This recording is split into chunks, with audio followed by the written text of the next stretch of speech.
اعوذ باللہ من الشیطان الرجیم بسم اللہ الرحمن الرحیم۔ ہم نے سورۃ المزمل کے اندر یہ بات پڑھ لی تھی کہ اللہ کے رسول صلی اللہ علیہ وسلم کو قیام کا حکم دیا گیا تھا۔ اس کی وجہ یہ ہے کیونکہ وحی کا وزن جو ہے بہت زیادہ بھاری ہوتا ہے، اس وجہ سے اس وزن کو کم کرنے کے لیے تہجد کا اللہ کے رسول نے اہتمام کیا تھا، کیونکہ جو تہجد پڑھتے ہیں تو وہ تہجد کیا ہوتی ہے، خواہش نفس کو کچلنے والی ہے، اور اس کی بات کے اندر بھی مضبوطی پیدا ہوتی ہے۔ ان ناشئۃ اللیل اشد وطئا واقوم قیلا، رات کا بیدار ہونا کیا ہوتا ہے، وہ نفس کو بھی کچلنے والا ہے اور بات کے اندر بھی مضبوطی پیدا ہوتی ہے۔ یہ داعیوں کے لیے بہترین جو ہے تہجد ہے، اس کی دعوت پر اثر پیدا ہوگی، تو تہجد جو ہے پڑھنی چاہیے۔ اسی طرح اللہ رب العالمین نے فرمایا کہ ان لدینا انکالا و جہیما، بے شک ہمارے پاس انکالن بیڑیاں ہیں، و جہیما اور دکھتی ہوئی آگ ہے، و طعامن اور کھانا ہے، ذا غصۃ اٹکنے والا، گلے میں پھنس جانے والا کھانا ہے، و عذابن علیما دردناک عذاب ہے۔ یعنی جو کافر ہیں اللہ رب العالمین نے ان کے لیے عذاب تیار کر کے رکھا ہوا ہے۔ جو اللہ کے نافرمان ہیں، وہ مسلمان بھی ہیں، جو باغی ہیں، بغاوت کرتے ہیں یا اللہ کی نافرمانیاں کرتے ہیں، ان کے لیے بھی یہ عذاب ہے۔ یوم ترجف الارض والجبال، جس دن کانپے گی زمین، والجبال اور پہاڑ، وکانت الجبال کثیبا مہیلا، اور ہو جائیں گے پہاڑ کثیباً ریت کے ٹیلے ہو جائیں گے، مہیلا گرنے والے۔ ریت کے ٹیلے جب بن جائیں گے تو ریت جس طرح ٹیلوں سے گر رہی ہوتی ہے اس طرح پہاڑ ہو جائیں گے، یعنی اتنے مضبوط پہاڑ اللہ رب العالمین ان کو ریت کے ٹیلوں کی طرح بنا دے گا، ان کی مضبوطی ختم ہو جائے گی۔ جس طرح ایک آیت کے اندر ہے ان کو اون کی طرح اللہ تعالیٰ دھنی ہوئی اون کی طرح بنا دے گا، پہاڑوں کو ہوا کے اندر وہ اڑ رہے ہوں گے۔ یہ اللہ رب العالمین نے مختلف پہاڑوں کے مناظر بیان کیے۔ قیامت کے دن پہاڑوں کی سختیاں ختم ہو جائیں گی، ان کو اڑایا جائے گا۔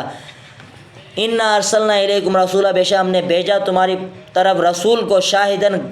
گواہی دینے والا، علیکم تم پر، کما جس طرح ارسلنا ہم نے بھیجا الی فرعون کی طرف رسولا رسول بنا کر، فعصا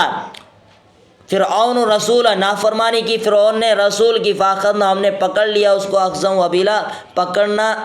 وبیلا سخت نہایت پکڑنا، فکیف تتقون کیسے تم بچو گے، ان کفرتم یومن اگر تم کفر کرو گے اس دن سے، یجعل الولدان شیبا جو بچوں کو بھی بوڑھا بنا دے گا، السماء منفطر بھی آسمان پھٹ پڑے گا اس کے ساتھ، کان وعد مفعولا اور یہ وعدہ ہے اللہ کا مفعولا پورا کیا جانے والا۔ ان ھذہ تذکرہ بے شک یہ قرآن مجید، یہ آیات، یہ نصیحت ہے، فمن شاء اتخذ الی ربہ سبیلا جو بھی چاہتا ہے اپنے رب کی طرف راستہ بنانا وہ راستہ بنا سکتا ہے، بنا لے۔ ان ربک یعلم انک تقوم ادنی من ثلثی اللیل ونصفہ،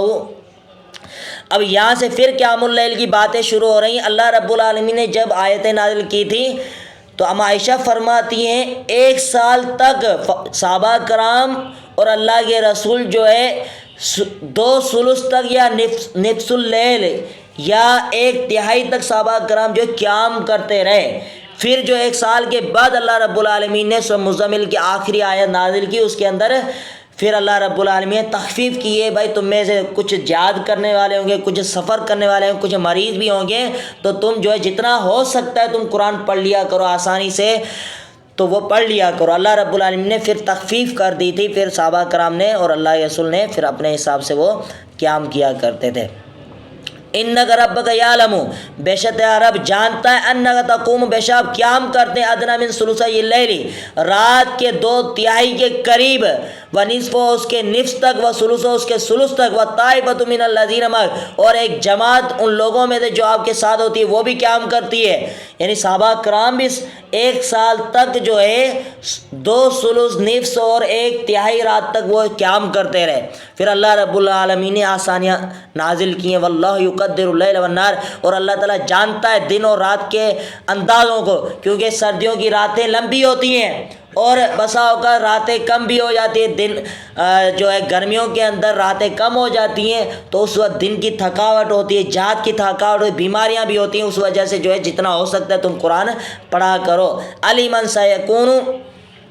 علیمہ اللہ تحصوا فتاب علیکم، اللہ تعالیٰ نے جان لیا کہ نہیں تم شمار کر سکتے اس کو، یعنی تم طاقت نہیں رکھ سکتے پوری رات قیام کرنے کی، 2 ثلث تک، نصف ثلث تک جو ہے یہ طاقت نہیں رکھ سکتے رات کو قیام کرنے، فتاب علیکم تو اللہ تعالیٰ نے تم پر مہربانی کی، توبہ قبول کی تم پر، فقرؤ تم پڑھو، یعنی فصلو تم نماز پڑھو، نمازوں کے اندر جو قرآن پڑھ رہے ہو تم پڑھو، ما تیسر جو آسانی ہے من القرآن، قرآن میں سے جو میسر ہو قرآن میں سے وہ تم پڑھ لو، جیسا اللہ کے رسول کی حدیث ہے جس نے رات کے ٹائم قیام کے اندر 10 آیتیں پڑھی وہ غافلین سے نہیں لکھا جاتا، غافلین میں اس کا شمار نہیں ہوتا۔ اسی طرح جو 100 آیتیں قیام اللیل کے اندر پڑھتا ہے، اللہ کے رسول نے فرمایا وہ پوری رات اس نے گویا کہ قیام کیا ہے، جو 1000 آیتیں پڑھتا ہے اس کے لیے وہ خزانے لینے والوں کے اندر وہ اس کا شمار کیا جاتا ہے۔ علیمن سیکون منکم مرضی، جان لیا اللہ تعالیٰ نے ان قریب ہوں گے تم میں سے مرضی، بعض لوگ جو ہے مریض بھی ہیں، واخرون اور دوسرے لوگ یضربون وہ چلتے ہیں فی الارض زمین میں، یبتغون تلاش کرتے ہیں من فضل اللہ تعالیٰ کے فضل میں دے، بعض لوگ رزق تلاش کرنے میں چل پڑتے ہیں، سفر کرتے ہیں، واخرون یقاتلون فی سبیل اللہ اور بعض لوگ جو ہے قتال کرتے ہیں اللہ تعالیٰ کے راستے میں، فقرؤ ما تیسر منہ تم پڑھو جو میسر ہو قرآن میں سے۔ اب بعض لوگوں نے اس سے یہ دلیل نکالی کہ سورہ فاتحہ پڑھنا فرض نہیں ہے، واجب نہیں ہے، کہتے قرآن مجید میں اگر سورہ فاتحہ کے علاوہ 1-2 آیتیں کچھ آیتیں پڑھ لو تو وہ بھی کفایت کر جاتی ہیں، اس آیت سے وہ دلیل پکڑتے ہیں، حالانکہ صحیحین کے اندر عبادہ بن صامت کی روایت موجود ہے بخاری مسلم کے اندر، جس میں اللہ کے رسول نے کیا فرمایا، سورہ فاتحہ پڑھا کرو صریح الفاظ کے اندر۔ ہاں صحابہ کرام پیچھے جو ہے وہ پڑھ رہے تھے تو اللہ کے رسول نے کیا فرمایا، سورہ فاتحہ کے علاوہ اور کچھ نہ پڑھا کرو، یہ صریح احادیث مبارکہ کے اندر موجود ہیں، سورہ فاتحہ پڑھنا فرض ہے ہر رکعت کے اندر۔ یہ آیات ہیں سورہ فاتحہ کے علاوہ جو ہے آپ قرأت کریں جتنی آپ کے لیے آسانی ہو میسر ہو، یہ تہجد کے اندر اللہ رب العالمین نے آسانیاں بیان کی تھی اس مطابق ہے، نہ کہ سورہ فاتحہ نہ پڑھنے کے بارے میں یہ دلیل نہیں ہے۔